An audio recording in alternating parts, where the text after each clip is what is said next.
बे समाव बर' हारिनि थाखाय बुंस'हायै दुखुनि रादाब। मिरु एबसुनि बारग' बुंथिगिरि आरो चिरां जिल्ला एबसु बिजनि दखरा एबसुनि मोनसे समनि आफादगिरि फनिन बर' बिथाङा बे बुहुमाव आरो गैलिया।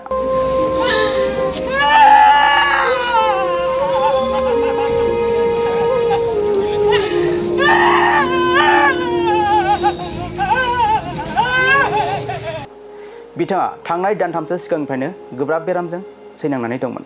नाथाय दुखुनांथाव बाथ्रा दि बिथाङा गोब्राब बेरामजों जुजियै दिनै फुंनि 7 रिंगायाव बङाइगावनि लवार आसाम देहा फाहामसालियाव जोबथाहांबोयो। बिथाङा चिरांनि खाथ्रिबारि गामियाव 1976 मायथाइयाव जोनोम मोन्दोंमोन आरो आथिखालाव बिजनि लेसेगावआव थायोमोन।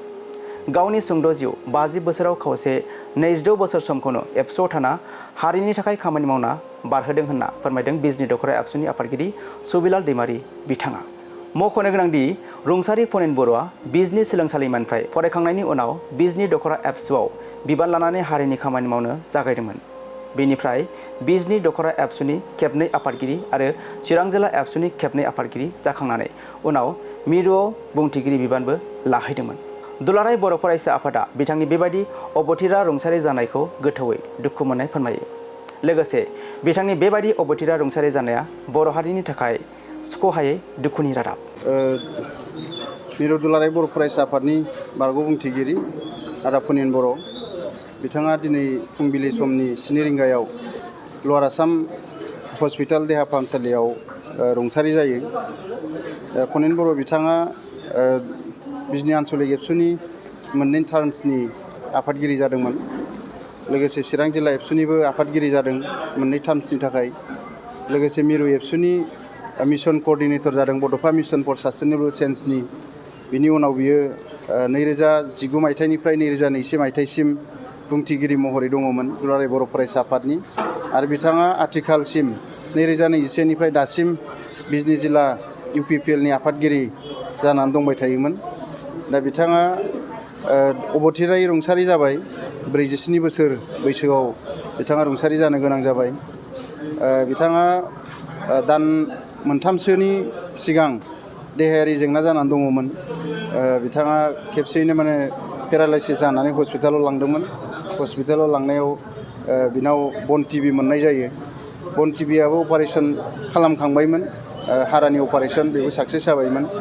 नाथाय बिथाङा हरखाब बन टिबिनि टेब्लेट जाबाय थानायाव बिथांनि लिभारा हथारै फेलार जानानै दिनै रुंसारि जानो गोनां जाबाय। सानथाम एडमिट जानानै दङमोन लवार आसामाव, भेन्टिलेसन होनानै दङमोन। नाथाय बिथांनि देहाया मोजां अबस्थायाव फैयाखिसै। दहाय फुङाव बिथाङा रुंसारि जानो गोनां जाबाय दिनै 1 जुन 2026 अक्ट'खालि। बिथाङा हारिनि थाखाय गोबाव सम हाबा मावबाय। बिजनि कलेजनिफ्राय ग्रेजुवेसन खालामखांनायनि उनाव 2000 मायथाइनिफ्राय 2021 मायथाइसिम दुलाराय बर' फरायसा आफादनि आन्सलिकनि जिल्लानि मिरुनि बिबान लानानै हाबा मावगासिनो दङमोन। जोङो 22 बोसोर बिथाङा हारिनि थाखाय सम होबाय। दिनैहाय 47 बोसोराव 22 बोसोरखौनो बियो गावनि न'खर दानायनि, संसार दानायनि खामानियाव नांथाबालासै दुलाराय बर' फरायसा आफादनि बर' हारिनि बर' राव थुनलाइ जौगानायनि थाखाय हाबा मावबाय। बिनि खुगायाव जेब्लायबो हारिनिल' खोथा ओंखारोमोन। संसार जानायनि, बिल्डिं लुनायनि, गारि बायनायनि बे बाथ्राफोरखौ जों बिनि खुगानिफ्राय खोनानो मोनामोन। सोरबाया जुदि गारि बायनाय रायलायोबा बेखौ बिथाङा बुङोसोमोन।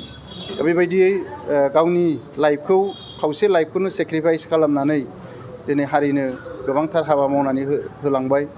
बिनि थाखायनो दिनैनि बिजनि दखरा दुलाराय बर' फरायसा आफाद गोबां गोदान सानस्रिजों गोदान हाबाफारि गोसोखांनानै हाबा मावनाय बिथांनियाव दङमोन। आरो बिथाङा गावनि साख्रि बेखौबो नागारदों।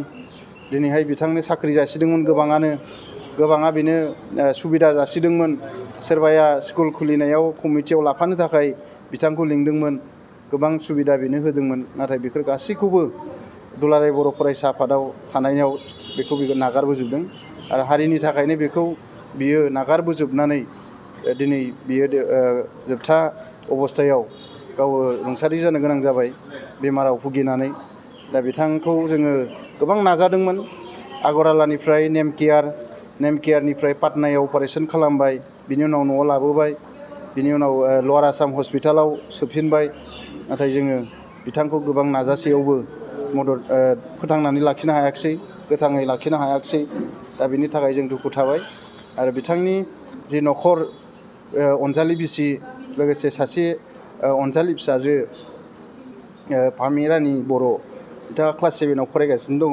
दा बिथांनि न'खरजों समानै दुखुनि बाहागो लाफाबाय, जाहाथे जोङो इयुनाव बिथांनि जि थालांनाय न'खर, बेखौ जों अरायबो खौरां लाबाय थानो नाजागोन, जोथोन लानो नाजागोन। जिहेथु बेहा फिसा हौवा थालाङाखिसै, फिसाजो थाबाय, फरायगासिनो दङ। बेखायनो दिनै गावनि संसारखौबो आद्रा खालामनानै गावनि बिसि अनजालि फिसाजोखौ नागारलांनानै दिनै रुंसारि जाबाय।